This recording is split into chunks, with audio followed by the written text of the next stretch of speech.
Hello, it's standard. Would you continue this our chapter number 3, force and pressure. Okay, we seen about force, balance force, contact force, non-contact force. Okay, and then motion, then directional inertia, pressure. Okay, pressure on solid, pressure on liquid. Now pressure on gas. Okay, now we see about here the buoyant force. What is buoyant force and all? We are going to see here. Okay, take a plastic bottle and fix the lid tightly.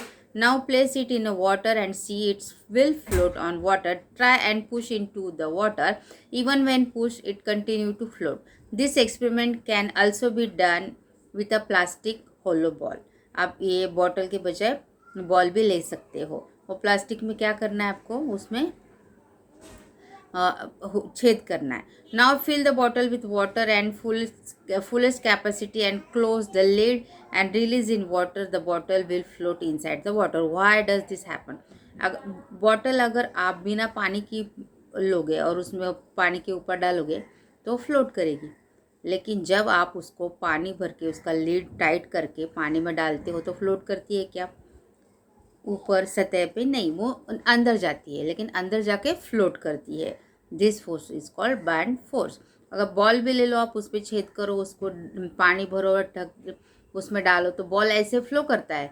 हाँ, लेकिन जब उसमें पानी भर के डालते हो तो वो नीचे जाता है, लेकिन वो एकदम सिंक नीचे नहीं होता, वो नीचे नहीं जाता है और ऊपर भी तैरता नहीं है और बीच में ही तैर रहता है. तो उसे बोलते हैं bound force.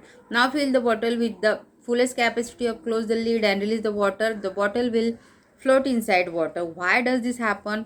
The capacity of this water, now we see here, the empty plastic bottle floats on the surface of water. On the contrary, the bottle full of water floats inside the water but does not go into the bottom. The weight of the empty bottle is negligible as compared with the weight of the water inside. Okay, weight of the bottle is negligible, but the water's weight inside water weight it's high. That's why this means that the force due to gravity acting downwards, तो gravity उसे नीचे खींच रही है, it's a Fg, and must have balance by the opposing force in the upward direction Fb. Fb से उसका opposite direction में force act हो रहा है उस पर, इसलिए वो नीचे भी नहीं जा रहा है, ऊपर भी नहीं आ रहा है, बीच में ही है. तो जो नीचे खींच रहा है वो Fg हो रहा है, Fg ग्रेविटी फोर्स, और जो ऊपर खींच रहा है उसे Fb मीन्स क्या बोलेंगे, अपवर्ड डायरेक्शन में जो फोर्स है वो होगा bound force. The bottle filled with water. This force must have originated from the water surrounding the bottle. The upward force acting on the object in the water और the fluid और the gas is called bound force. It's denoted as Fb. उसे Fb लिखा जाता है, और जो gravitational force act करता है उसे Fg लिखा जाता है. आगे चल के आपको जब एग्जाम्पल सॉल्व करने हैं तो आपको ये याद रखना पड़ेगा आपको. While pulling a bucket from a well and a bucket full from water immersed fully in a water appears weight less than when it has been pulled out of water, and why? अगर आप bottle bucket full करके उसमें डालते हो तो उसका वो पानी में इमर्स हो जाती है नीचे, अगर नहीं डालते ऊपर तो तैरते रहती है. Take a piece of thin aluminium sheet and dip in a water on a bucket. Why do you observe now the shape and the same piece of element into the small boat and place in and surface of water? It's float, isn't it? Yes, it's floating. Why? Due to this buoyant forces. Do you get this point? If not, then please ask me. No problem, on my WhatsApp number. An iron nail sink water, but why does the massive steel ship float on it? अगर nail है आप सीधा iron का पानी में डालते हो तो सीधा नीचे जाता है, लेकिन इतने बड़े बड़े शिप कैसे तैरते हैं? Yes, due to its surface, due to the force applied on that surface area. Means जो सरफेस है उस पर कितना फोर्स डालते हो तो, और वो पानी के ऊपर कैसे तैरता है, तो इसके लिए हमको ये एग्जाम्पल आगे के देखने पड़ेंगे. Buoyant force act on it, hence it appears that the weight of the object is reduced. It became easier to swim in a sea water than a fresh water. Why? Sea water में swim करना आपको अच्छा लगता है या fresh water में ज़्यादा easy रहता है, बताओ. This is because of the density of sea water is higher than the density of fresh water. जो डेंसिटी होती है वो सी वाटर की हाई होती है, और हालांकि the density of fresh water is less due to salt dissolved in sea water. In this book, you have seen that the lemon sinks in a glass filled with water, but it float when we stir in 2 spoon of salt in the water. ये भी होता है, अगर एक simple glass का पानी water लो glass भर के, उसमें आप लेमन डालो तो लेमन डालने से क्या होगा, वो नीचे चला जाएगा, सिंक हो जाएगा। लेकिन अगर उसमें आप वो एक ग्लास पानी में अगर 2 चम्मच साल्ट डिजोल्व करोगे तो उसके ऊपर वो तैरेगा। Why? Density of water is increase due to that. तो ऐसे ही सी वाटर के साथ भी होता है। सी वाटर में साल्ट मिनरल्स होता है, उसकी वजह से उसका डेंसिटी इंक्रीज होता है। डेंसिटी इंक्रीज होने से उस पर चीज़ें फ्लोट करती है, right. In salty water, the buoyant force exceeds the gravitational force. हाँ, what is understood from the example, buoyant force depend on 2 factors. तो इसकी वजह से आपको क्या पता चला कि buoyant force जो एक्ट होता है वो 2 फैक्टर पे डिपेंड करता है।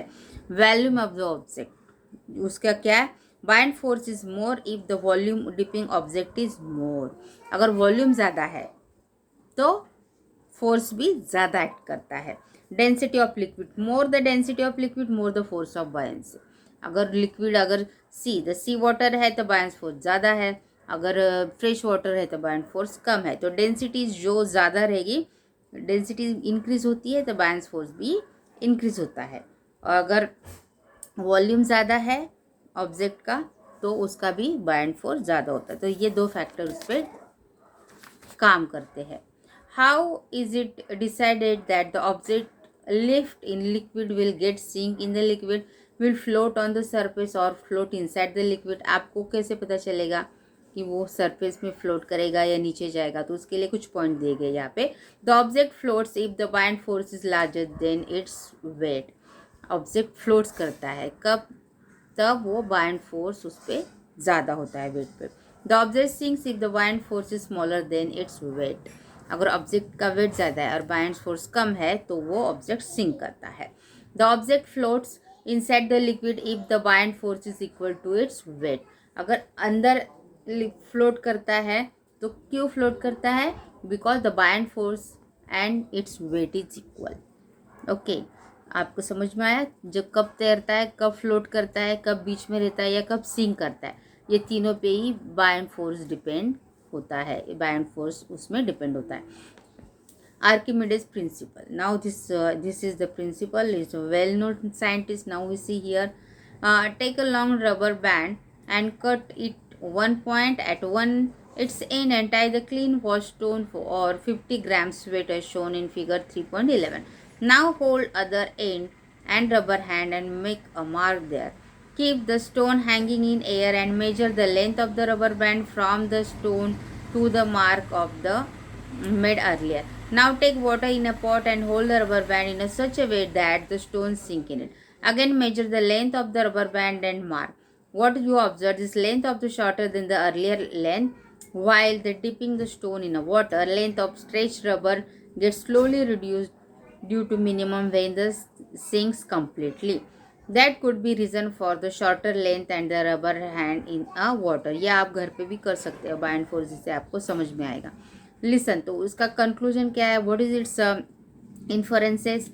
When the stone is sink in a water, a buoyant force act on its upward direction. जब सिंक होता है तो buoyant force upward direction में है.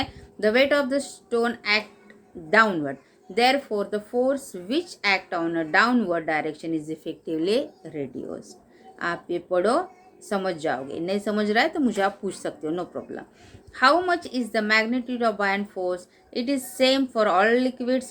Is the buoyant force of the liquid magnitude for all objects? The answer of this question is embodied in Archimedes principle. Archimedes के principle में उसका meaning है। तो हम देखते हैं, the principle of state that, तो principle क्या है? When an object partially or fully immersed in a liquid, the force of buoyancy act on its upward direction. This force is equal to the weight of the fluid displaced by the object. अगर एक कोई object पानी में या डूबता है तो उसका जो बाइंड फोर्स है वो उसके वेट के हिसाब से उस पर एक्ट करता है.